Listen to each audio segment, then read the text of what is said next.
अस्सलाम वालेकुम नाजरीन, पाकिस्तान लायर्स कंपनी के ऑफिशियल नेटवर्क पे आप सबका खुश आमदीद। नाजरीन, आज जो मैं डिस्कस करने जा रहा हूँ उसे कहते हैं मुख्तारनामा। मुख्तारनामा जिसे पावर ऑफ अटार्नी भी कहा जाता है।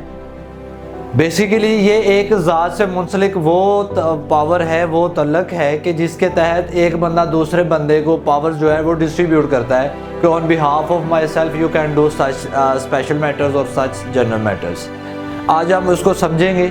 सबसे पहले हम ये जानेंगे कि मुख्तारनामा होता क्या है, मुख्तारनामे की किस्में कितनी है, मुख्तारनामे का ला में क्या हैसियत है, इसको कैंसिल कैसे करवाया जाता है। तो गाइस बढ़ते हैं हम अपने कॉन्सेप्ट की तरफ। सबसे पहले ये जो हम पावर ऑफ अटार्नी की बात करेंगे, पावर ऑफ अटार्नी ये ड्राइव किया गया है, लैटिन वर्ड है, जो लैटिन वर्ड है बेसिक अटार्नी जो है WRNY। ये बेसिकली लैटिन टर्म है जिसको बाद में दौरे जदीद के हिसाब से इंग्लिश टर्मिनोलॉजी में भी इसको एलाबोरेट किया गया हुआ है। इसका बेसिकली मकसद ये होता है कि on behalf of others one to distribute the powers to do something else, to do और not to do.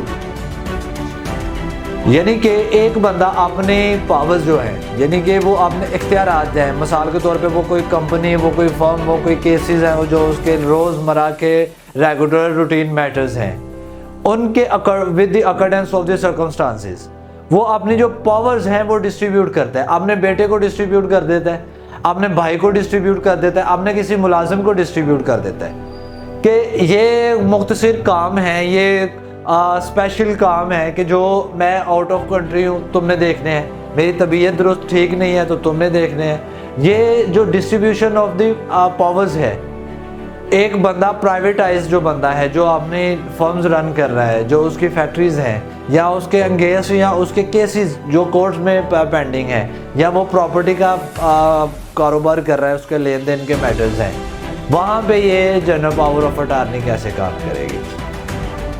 First of all that should be very well known about you कि आपको इस चीज़ का इल्म होना चाहिए कि मुख्तार होता क्या है। मुख्तार देखें ना, इख्तियार से वर्ड ये ड्राइव हुआ है कि मुख्तार कहते किसे हैं। Mukhtar is drive from the इख्तियार, यानी कि अपने इख्तियार को किसी और को दे देना, इट्स कॉल्ड द मुख्तार। कि मैंने XYZ को इख्तियार दे दिया कि वो मेरे जो पेंडिंग केसेस हैं उनकी वो पैरवी करे, जो मेरे अभी केसेस मुलतवी चल रहे हैं अदालतों में, वो उनकी निगरानी करे, जाके वो उनकी पैरवी करे। अब वो कैसे पैरवी करेंगे, इसको हम एलेबोरेशन इसकी करेंगे with the two kinds of the मुख्तारनामा। There are two basic kinds of मुख्तारनामा, मुख्तारनामा खास एंड मुख्तारनामा खास, जिसे हम जनरल पावर ऑफ अटार्नी कहते हैं, स्पेशल पावर ऑफ अटार्नी कहते हैं। सबसे पहले हमने मुख्तारनामे को सर्च इसके ऊपर जो हमने इसकी डेफिनेशन ली, मुख्तारनामा इज़ ड्राइव फ्राम द इख्तियार, इख्तियार to giving the powers to other to deal cases, to deal property matters, to deal other matters on behalf of the owner. जैसे प्रिंसिपल के बाद सबऑर्डिनेट आ गए। अब मुख्तार ने मुख्तारनामा दिया, उसकी दो किस्में हो गई, मुख्तारनामा आम, मुख्तारनामा खास। अब हम जनरल पावर ऑफ अटार्नी को डिस्कस करेंगे कि what is the basic definition of general power of attorney. अब मुख्तारनामा जैसे इसकी दो किस्में हैं, वैसे ही इसको हासिल करने के भी दो अलहदा प्रोसीजर्स हैं। मुख्तारनामा बेसिकली कुछ भी नहीं जब तक वो दो सीगों में बट नहीं जाता, मुख्तारनामा आम ना हो या मुख्तारनामा खास ना हो, इन दोनों के अलावा तीसरी किस्म इसकी कोई भी नहीं है, और इन दोनों के अलावा इसको एक्सप्लेन भी नहीं किया जा सकता। अब हम डिस्कस करने जा रहे हैं मुख्तारनामा आम। There are basic two ingredients for the मुख्तारनामा आम। मुख्तारनामा आम देने के लिए ब्लड रिलेशन लाजमी होना चाहिए।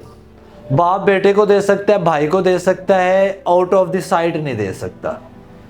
मुख्तारनामा आम की जो दूसरा बेसिक इंग्रेडिएंट है वो ये इंग्रेडिएंट है कि ये जो बेसिक इंग्रेडिएंट्स हैं, जो जनरल इंग्रेडिएंट्स हैं वो काफ़ी ज़्यादा आ जाएंगे इसमें, वो भी मैं एक्सप्लेन करूँगा इसी वीडियो में। जो दूसरा उसका बेसिक आ जाएगा, इसमें स्पेसिफिक नहीं किया जाएगा कि तुमने सिर्फ फ़लाँ केस को देखना है, तुमने फ़लाँ प्रॉपर्टी की सेल ख़रीदो फरोख्त करनी है, इसमें ये चीज़ नहीं डिफ़ाइन की जाएगी। जनरल पावर ऑफ अटार्नी मुख्तारनामा आम में कुल्लो हम इख्तियार दे दिए जाएंगे। अब ए ने बी को मुख्तारनामा दिया, मुख्तारनामा आम दिया है, जैसे ए परफॉर्म करता है वैसे बी फिर उसके राइट को परफॉर्म करेगा। क्लियर हो गया। इसमें अब हम ये देख लेंगे, जैसे एक कॉन्ट्रैक्ट को हम तश्कील देते हैं, जैसे एक कॉन्ट्रैक्ट बाइंड होता है वैसे ही एक मुख्तारनामा आम बाइंड होगा। इसकी बाइंडिंग कैसे होगी? सबसे पहले पार्टी ए एंड बी यानी कि बाप और बेटा, भाई और भाई, बहन और बहन या बहन और भाई, किसी के भी बिहाफ, ब्लड रिलेशन के बिहाफ खूनी रिश्ता होना चाहिए। There should be the relation of blood relation until और अनलेस।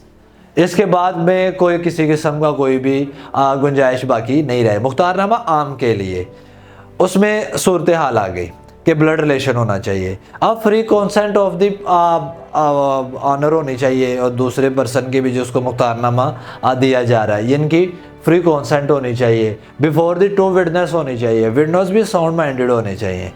ये जैसे कॉन्ट्रैक्ट के कॉलम्स हैं वैसे ही ये लिखा जाएगा कि for the purpose of about my on behalf of myself I am gonna to appoint my general power. ये जो अटॉर्नी हम ये अपॉइंट कर रहे हैं, इसमें ये एक्सप्लेनेशन आ गई और इसके बयान हो जाएंगे जाके रजिस्ट्रार के सामने।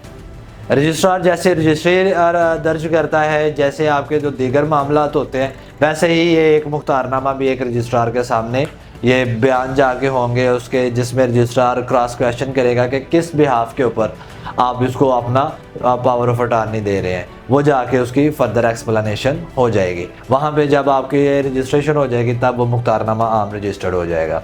मुख्तारनामा ख़ास भी वैसे ही है, लेकिन मुख्तारनामा ख़ास में एक ये चीज़ आ जाएगी कि यहाँ पे आप किसी भी XYZ बंदे को अपना अटॉर्नी मुकर्रर कर सकते हैं। इसमें ये चीज़ आप ज़रूर मेंशन करेंगे कि just for that matter. General में कुल्लोहम पावर्स आ गई, मुख्तारनामा आम जो है वो उसमें सारे मामलात आ गए, लेकिन जो मुख्तारनामा ख़ास है उसमें ये चीज़ मेंशन है कि ये सिर्फ़ और सिर्फ 100 एंड 100 केस के लिए ही अपॉइंट किया गया है, या किसी वो अदालती के मैटर्स के लिए अपॉइंट किया गया है, वो प्रॉपर्टी की ख़रीदो फरोख्त के लिए किया गया है, वो बिहाफ ऑफ ऑनर वो बयान देने के लिए किया गया है, प्रॉपर्टी के अबाउट पेमेंट वसूल करने के लिए दिया गया है। जो भी चीज़ मेंशन कर दी जाएगी वो स्पेशल हो जाएगी, और स्पेशल में हम अपने किसी मुलाजम को भी मुकर्रर कर सकते हैं, अपने दोस्त को मुकर्रर कर सकते हैं, XYZ किसी बंदे को भी हम स्पेशल पावर ऑफ अटॉर्नी दे सकते हैं। अब क्वेश्चन ये पैदा होता है कि एक काम मुकम्मल हो गया, अब हम मुख्तारनामा आम को ख़त्म कैसे करेंगे। अब इसको ख़त्म करने का भी एक काफ़ी सिंपल सा है। अब्तालनामा हम बोलते हैं इसको, कैंसिलेशन ऑफ द डॉक्यूमेंट्स। तनसीखनामा मुख्तारनामा ये हो जाए, तनसीख जैसे निकाहनामा होता है ना, वैसे ही मुख्तारनामा इसको तनसीख किया जाएगा। इसको suit for declaration for the cancellation of the documents so and so, ये कैंसिलेशन का सूट फाइल होगा before the senior civil court.